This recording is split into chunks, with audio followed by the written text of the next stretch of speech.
incapable of fully understanding how somebody can be both good and bad at the same time. Meaning that, yeah, maybe they've got a lot of narcissistic vibes to them, but you notice that in certain areas, in certain corners of their life, they actually do have the ability to show compassion for someone other than themselves. And you have to admit that they're not all bad. Believe me, what I wanted to do today was come in and just roast the fucking hell out of this lad. But I simply cannot. Now, I really don't care much for this movie. I thought I was going to like it because I do like the character Puss in Boots, but I'm going to show you, just hang with me a minute, okay? It's not about Puss in Boots, but it's a good example to explain what this lad is to me, okay? So basically, it was a horrid movie, but there's one thing I admit I liked about it. The Reaper, in Puss's last life, the Reaper comes and he says, you know, you ruined it for me. I came here to destroy you, and I realize that now I can't, because there's a piece of you, however small, there's a piece of you that's good. And I thought you were pure evil, and I came here to destroy you, and you fucking ruined it for me. So basically, Brian is my Puss in Boots. I came here to roast him, and I can't, because I found things both good and bad about him. And so what I'm going to do is I'm going to tell you all the bad things I found, but I'm also going to tell you all the good things I found. A true roasting, you don't say anything good about anybody. So I have to be honest. I can't say what I want to be true. I have to say the entire thing is revealing who they really are. This is the hidden truth of things. It's not what I want it to be. It's what it really is. And what I've seen a lot lately is people responding to his channel in grave extremes. There's the people who fully support him and are too afraid, even if they are suspicious of something, they're too afraid to call him out on his shit because he's going through quite a rough time right now. And I'm not afraid to do that. Especially because, you know, when I was a child, I was smothered, I was gagged, I was gassed. They put poison in my food and water. You know, I was shot in the chest. And nobody mercied me when I was going through a rough time. That's the way I grew up, Brian. So maybe I don't know what cancer feels like, but I know what being in so much pain that you're near death feels like. I do know that. And I was like that for a lot of my childhood. And no one treated me any differently because of that. In fact, most people didn't even know it was happening. My parents are still free today, and so, you know, life isn't fair. And just because you're going through a rough time doesn't mean that it's going to get any more fair. No, it's still going to be not fair. It's one of those, the first thing I'll say, I'm not afraid, you know, to say how I really feel just because someone's going through a rough time. I'm sorry. I'm not afraid to do that. So, and definitely I don't expect anyone to give me sympathy. You know, I don't want it. The only reason why I say the things I do is to warn other people, say, be wary of these people, they exist, and if this happens to you, get the fuck out, because you might not have a chance otherwise, you know. But that's really the only reason why I bring things like that up, you know. I don't understand sympathy, actually. Sympathy annoys me. It makes me angry. Because I don't think sympathy's real. I really don't. Unless you deeply love and care about somebody, maybe then it's real. But to a random person, I just don't see how that could be real. And, why bother? So let me just get into what I was talking about. Okay, I think the best way to reveal to you both the good and the bad about, I don't know how to say your last name, Brian Barczyk, I don't know. Anyway, I probably just butchered that. Sorry about that, Brian. Just good and bad things about things that I've seen not only through his BHB but through his YouTube channel as well, is to show you through my own experiences, to talk about it through, okay, this is what I've seen, this is what happened, this is what I experienced, because I think that makes it a lot more real. So that's what I'm going to do. I'm going to take you back to the very first interaction that I had, very first time I crossed paths with BHB, and tell you what I think about that, tell you what I thought about also the channel later on in this, and the Reptarium, and of course all of that. And I'm hoping that at the end of this, what this will do is it'll make the people that fucking hate him realize that he's not as bad as you seem. Sorry, he's not as bad as he seems. Okay, he might not be the best, but he's not as bad as he seems. And the people who fucking love him, that, okay, maybe you can still love him, but just know this, So hopefully I bring people kind of to a neutral stance.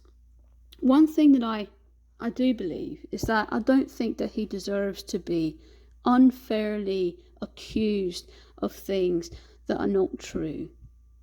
I don't think anyone deserves that. That's a big pet peeve of mine. I know what that feels like, and I think that the people who are really mad aren't fully stepping back and seeing the evidence for, no, actually, he's not making this up. Okay, but I can see why you might think that. I'll get into what I mean by that later, towards the end, because that's sort of the end chapter of all my experiences with this lad. But like I said, I'm going to start from the beginning, the very beginning. So I was like, okay, I really want a pet snake, but I don't want to have to go through all of these lies, and I want to find someone that is really reputable, that it's a healthy snake, it does eat, and it doesn't have mites, and it doesn't have any massive quality of life hindering things wrong with it. If it does have something little wrong with it, it's fine, but nothing that would hinder its quality of life. And I found BHB, the website, before I found the YouTube channel.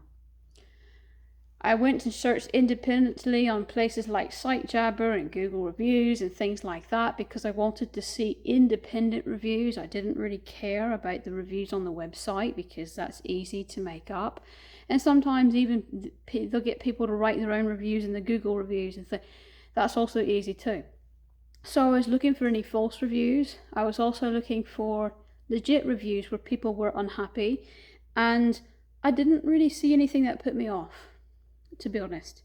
But that doesn't mean too much, because as we know, a place can have pretty good reviews and still in one way or another they're not the best, so I really wanted to know more. I said, okay, well, how can I find out more about this place? Do they have a social media thing that they post things? And sure enough, they have a YouTube channel. So I initially started watching the YouTube channel just because I wanted to see how reputable they were and how much they were telling the truth versus not. And I find my answer. They seem to be very honest. In fact, sometimes I would argue brutally honest. There was one time where they had a thing about a snake that wouldn't eat, and that they said that they were going to put it up for sale if it did eat. but that they were going to try to, quote, assist feed it and see what happened first. And I thought, yeah, right, you're just saying that. But then, a couple of weeks later, the same snake, they take the same snake and they say, the snake didn't make it. You can tell it's the same snake. The snake didn't make it. We're actually going to feed it to one of our bigger animals because we don't want to waste this. This is still alive. We don't want to waste it. It's food, and we want to, be resourceful. So we're going to feed it to one of our bigger animals. So it was sad, but you could tell that they legit did not sell it to somebody. They did it the right thing.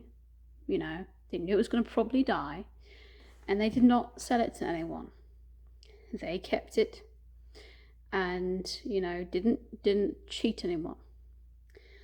So at that point I was like, okay, I'm ready to see. I'm ready to see. So I was looking all different kinds of snakes. I didn't know what I was getting. I didn't know whether it was going to be a colubrid or a python or something. I just wanted something easy to handle, whatever, not too big.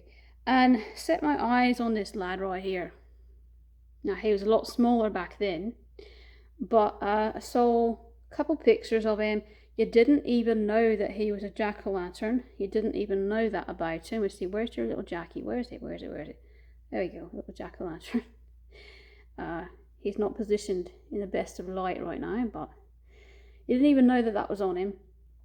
And in fact, most of his markings you didn't know. He's got sunglasses one too that you didn't see in the picture.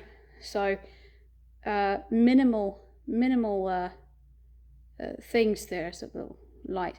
They had minimal pictures of him. Didn't really say too much about the emoji stuff. Didn't really mention it at all. Probably because they're not profound emoji, and that is what they call them. They're not too profound, they're what I call imperfect emoji. But to me, I think they're awesome. But they don't want to call it an emoji if it's not brutally obvious. So he was actually up for sale just as a regular pied price because of that. So I thought, well, that's a good sign. They could charge more for him because he technically does have two emojis. They're just not perfect, and they're not. They're charging the same amount as they do for regular pied. So I thought to myself, I really, for whatever reason, I have no idea why, I just looked at his wee little eyes and thought, that's the one, that's it, I have to get him. Sometimes it's just meant to be that you gravitate towards them. I looked at thousands of different snakes, and this is the only one that I thought, no, I need him. So I bought him, and I thought, okay, we'll see how this goes. They give me a call. They will not ship unless they talk to me first and make sure I understand what it's like to take care of a snake and all that. And then I'm going to be home, to accept the package and all that, which I thought was good. At this point, we're still on everything that's normal, okay? But it's going to go downhill pretty fast from here. Promise. So get the snake in the post and open the bag, and it tells what they're supposedly what size they're feeding on. And I'm no stranger to snakes. I know what size they're supposed to be, what you're feeding them, no wider than the widest part of their girth. So typically you say, okay, what's the widest part of their girth, that's the size I'll feed them. He was eating at least one size under what he should be eating, so he most definitely would be capable of eating a medium mouse, and he was on small mice, and they were saying they were feeding him once a week, but you could just tell by looking at him.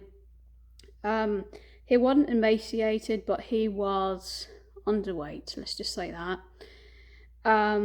So when I finally go to feed him, because you can't feed him the first week, you have to let him settle in and things, Normally ball pythons eat every 1 to 2 weeks. They got a slow metabolism. Normally also they're not going to eat any more than what their stomach will allow, so they never eat. When they're finally full, they don't eat anymore. They stop. So they're not like dogs that just would keep eating until they die. They're not like corn snakes that would just keep eating until they die. They will stop when they're full.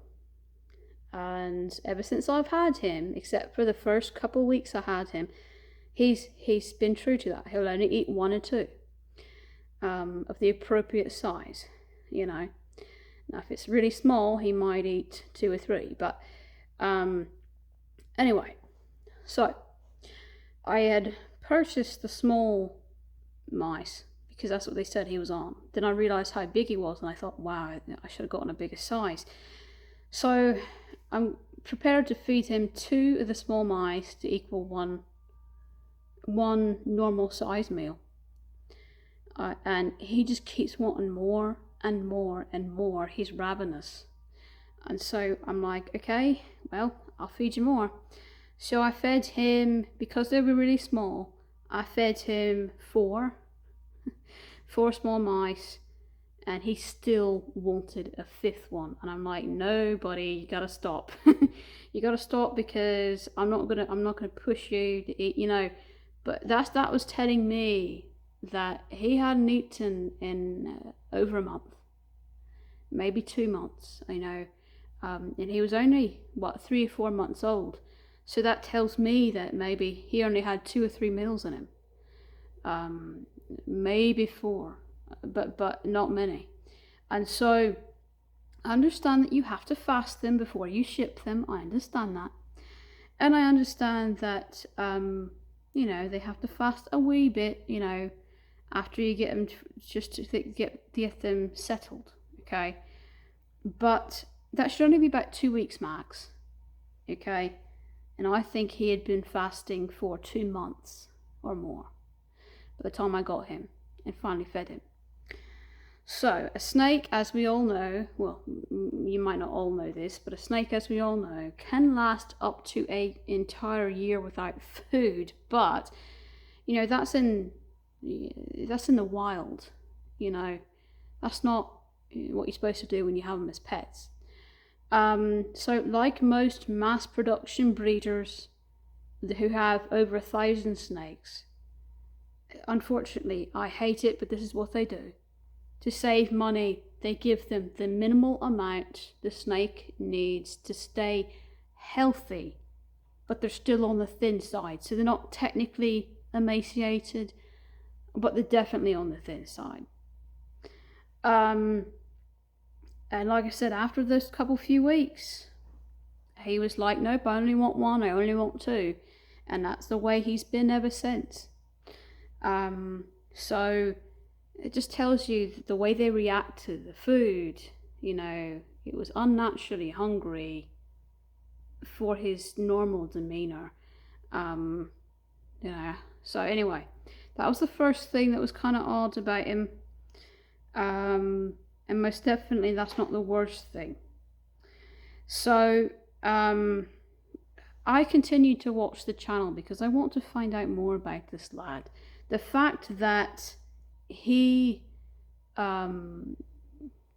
gives all his snakes that he's using to sell, he gives them the minimum. I want to see what else. And it's interesting because the snakes he used for breeding, he would fatten them up just fine, but not the ones that were for sale. And I understand they need more calories, but still, so I just kept kind of watching initially because I wanted to see what he was about. And then when I finally saw what he was about, it's like a train wreck. You couldn't stop watching. You wanted to stop, but you couldn't. And so I kind of got hooked on the channel, to be honest. It was entertaining, and I don't know. So I started watching the saga of all his, theatrics and shenanigans and all that stuff. And then among all that, I realized that a disturbing pattern. Among all the happy-go-lucky, funny things, there was something really wrong with him. Like, okay, let me just put it this way. So, he has a Reptarium, and then the Reptarium ends up getting so many animals for the Reptarium that there's not enough room for the ones he already has.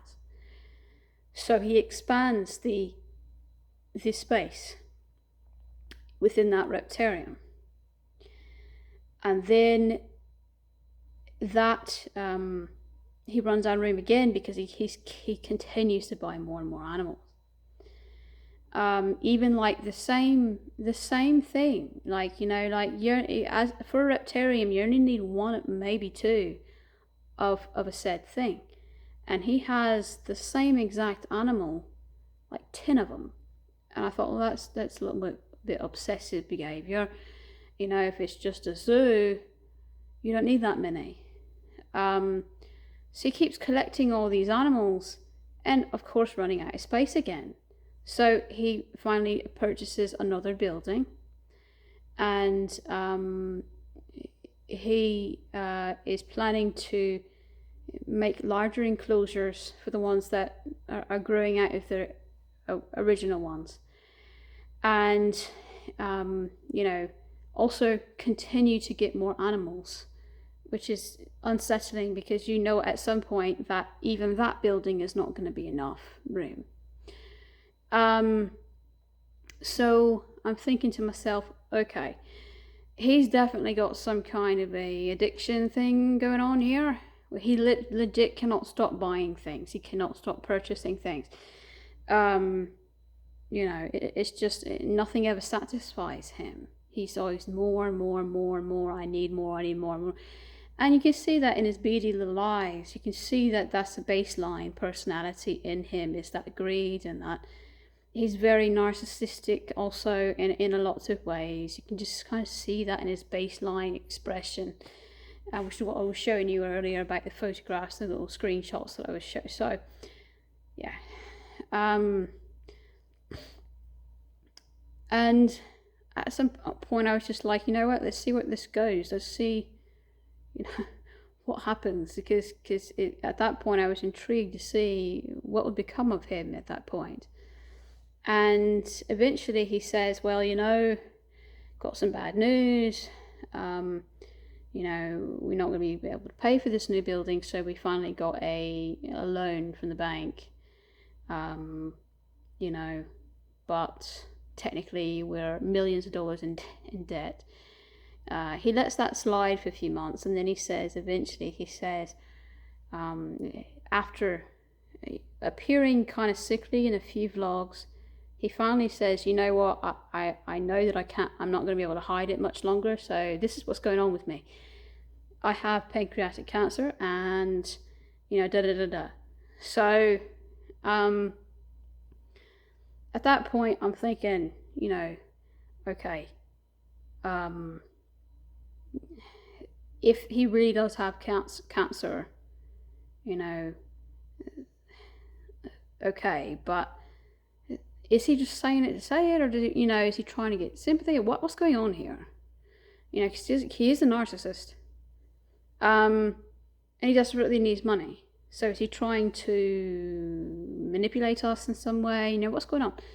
So I look into it further instead of assuming like I want to do. I look into it further. Come to find, he's actually selling off a lot of his prime breeding animals. And I don't just take his word for it. I actually look on the website. I look on the website to see how many of those are up for sale. And sure enough, you see that they're up for sale. And a lot of them stay up for sale. And continue week after week to stay up for sale, not get sold. And then eventually, one after the other gets sold. So he's got these animals primed for breeding, mostly his colubrid stock. And I'm telling you, this lad, if he had a choice, if he was just saying shit, he would not sell his colubrid. You know, he sold 75% or 70 at least percent of his colubrid stock. And you just know with just how much of an addiction he has to buying things and breeding things, and you just know that he wouldn't lie about that and then sell this stuff just to make you believe in. If he's really selling that stuff, he legit was selling it off, you know that he would not do that unless he was financially in a pinch and he was forced to do it. Also want to mention that a lot of oddity animals that he would buy, things with 2 heads and things like that, and they would die. And what he would do is he would put it in like a little jar as a sort of museum type thing. And he that's another way he would get people attracted to his Reptarium, is because, you know, he has a few things that are alive that have 2 heads, but he also has a lot of preserved in jars specimens that did not survive, that people could come and look at it either for educational purposes or whatnot. But when you see the look in his eyes and he's saying, I'm sad, you know, I'm sad it died and whatever, you can see that he's like, you know, it's a really fake expression. He's not sad at all. He just sees it as an attraction. Alive or dead, to him, is an attraction, which is another thing that really freaked me out about him, that I wanted to mention that I forgot. So anyway, going back to what I was saying about the rest of this. Okay, so, you know, there's no way that he would willingly, just randomly, just for fun, just to make you believe he actually has cancer, sell these things. If he's legit selling these things, something's really going on financially. We haven't proven yet that he actually has cancer, but we know something's going on financially, at least that, at this point. So, remember how I told you that he said that the bank loaned him some stuff? I'm sure that at some point you have to start paying that back. I don't know too much about the specifics of that. So then he says later in a vlog, I catch him in a little white lie, because later he says, somebody with me with cancer, you know, our bank just, you know, won't loan anything to somebody like me with pancreatic cancer. I said, but they already loaned it to you, because you told us that already. So, you know, they already loaned you the money technically. Whether or not you've been able to make payments is another thing. But they did technically, so he'll try to, on technicality, make things a little worse than they actually are. But I won't lie, he's still probably legit millions of dollars in debt. I don't doubt that. I don't doubt that, because he has a huge spending problem. So he finally said, you know, we tried every other way, we just don't know, which is not true. You could sell off most of your things and get a lot of money back, probably at least $1 million back, if not more.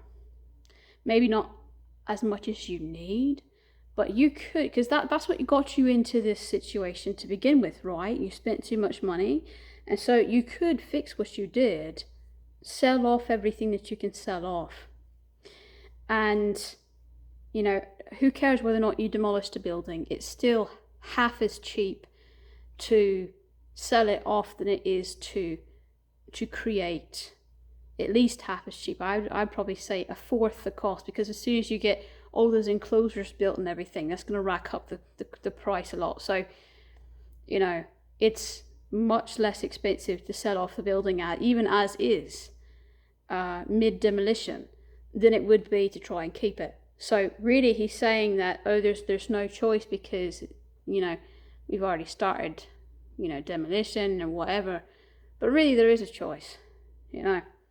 Most people would sell everything, or most everything that they had, only keep the things that they saw as true pets probably, and sell everything else, including buildings and things, okay? Not just animals, but including buildings. And he's sitting there going, well, I don't need to give anything up. not really. I mean, I can sell off some things that I don't really, things just to get me enough money in the immediate time, just so I know that I have enough money for my cancer operations and I have enough money for my family. I can start selling off some of my breeding stock, but I don't have to go any further than that, because all I have to do is make sure that I set up a GoFundMe, and it'll take care of itself, And so instead of doing the right thing, taking account for your mistake, and doing at least what you can to fix your mistake, he doesn't want to do that. He wants to selfishly keep everything, or most everything, and he's not willing to give up what he really needs to give up. Like I said, he's doing the bare minimum to give him just enough revenue in the meantime, and he's going to rely the rest on donation.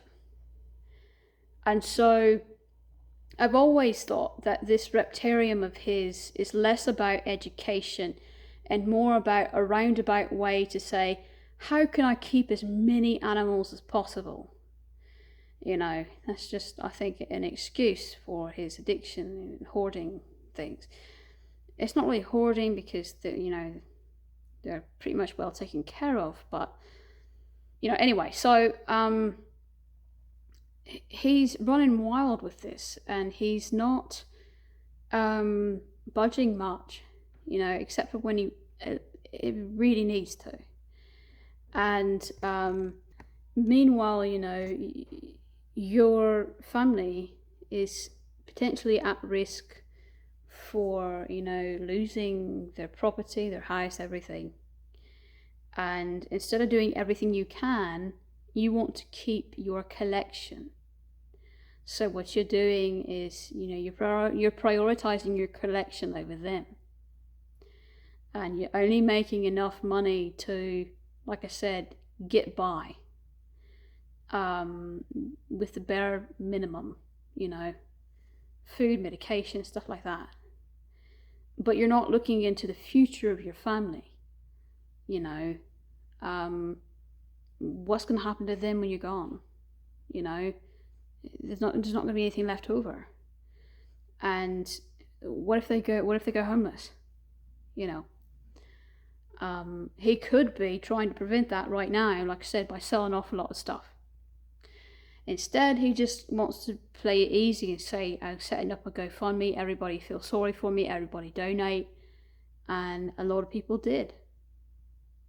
Now, I don't know if he's going to get $1 million fucking dollars like that's what he asked for, $1 million. He said, I need 2.5 million, but I'll take 1 million. That's essentially what he said. And you may legit be $2 million in debt. I don't know. Maybe you're only $1 million in debt. I don't know. But still, it's ass backwards way to go about trying to fix things. Asking people to donate stuff for you just so you can keep everything, so you can keep making the same mistakes that the whole reason why you're in this predicament in the beginning. You ever heard of an alcoholic that goes by or a drug addict and goes by and asks for people to give them some money for food, for medicine, for water, for whatever, and people donate money thinking that they're going to use it for actual food and clothing and things, but the only thing they spend it on is booze or drugs. It's kind of the same thing, in a roundabout way. But he's shown that if he can get rid of his colubras, his addiction is not so bad that he doesn't have a choice. There's a difference between people whose addictions are so bad that it's out of control versus people who choose to keep that addiction because they're too selfish to give it up. And Brian is the one that's too selfish to give it up, because he's proven that he can already give up some of his animals. He's proven that. And so it's this immense amount of greed, selfishness, pity, and absorbed and he's way too selfish to really see the bigger picture and to see anyone else who potentially is suffering at his hand. All he can think about is himself and his collection. Aside from a few small moments where I've actually seen a hair, a glimmer, a spark, a tiny spark, but still a spark, of true compassion in his eyes. And the only time I see that is when he's talking about, or interacting with someone or something he genuinely loves and cares about other than himself, his family members, or some of his pets, his true pets, but it's a hair, it's a glimmer, it's a tiny spark of something. It's not like I'm seeing this immense outward emotion of compassion. I'm only seeing a small piece of it. His baseline is sort of this greed expression, and then when it's not that, it's sort of this dull, just emotionless look. And then very rare times do you actually see a hint of true love and compassion in his eyes, but you do see something there at times. And so that's why it kind of ruins it for me, because I saw something there that was not selfishness, that seemed to be genuine, if ever so brief. I saw something. And if he cares about pets and family even a little bit, then he's proven to me that he's not heartless. He's made some immensely horrid decisions. He continues to make terrible, terrible decisions, horrific decisions. And his greed is distracting him from what truly matters. But at the end of the day, that's all there is to him. He's not a selfish troll that is trying to make up a story. You legit see him in a real hospital bed. He legit looks ill before he even reveals that he's ill. He legit is selling off a lot of his stock. You can tell that he's not lying really about the general part of it. He may, like I said, tell a few white lies here and there to glorify things or to dramatize things, but you can tell that he's not making it all up. And I wanted to assume that he was making it all up, because it sure at first glance does look like someone starts to say, hey, I have pancreatic cancer, I'm going to die in a year, and by the way, can you give me $1 million? At the surface, it really does seem like he had to make it up. But at the end of the day, this is what I think is really true. I think that he's making it a lot worse than it actually is, both financially and in other ways. But I do think that he is in a legit financial crisis because of his addiction, that he cannot stop buying things. And I do believe that he does have some sort of probably cancer. Who knows if it's actually pancreatic cancer? Who knows if it's actually something that's deadly? But I do think he has some form of cancer. It could be something that's easily removed, or it could be something that maybe is difficult to remove, but maybe instead of having a 10% chance of living, maybe he actually has a 40 or 50% chance of living.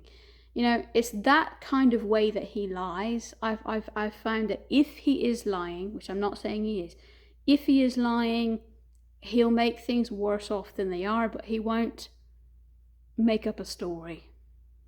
So I think that, it's just a man that refuses to accept the consequences of his actions. And he expects that he's going to get out of those consequences when really, none of us do.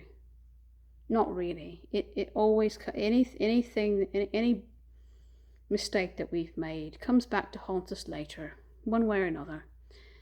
And I think part of him's in denial, and part of him definitely knows what's going on and knows what he's done and just cannot bring himself to fix it, because he doesn't have enough compassion or heart or anything, and his priorities are definitely not in the right place. So, a narcissist that has a slight ability to care about someone other than himself, who occasionally tells a little white lie here and there, but otherwise is pretty honest, who runs a legit business, though, if you're actually purchasing from him, they're not going to just never send you your animal. They will send it to you. But who probably doesn't take the best care of, those animals. The bare minimum, I'd say.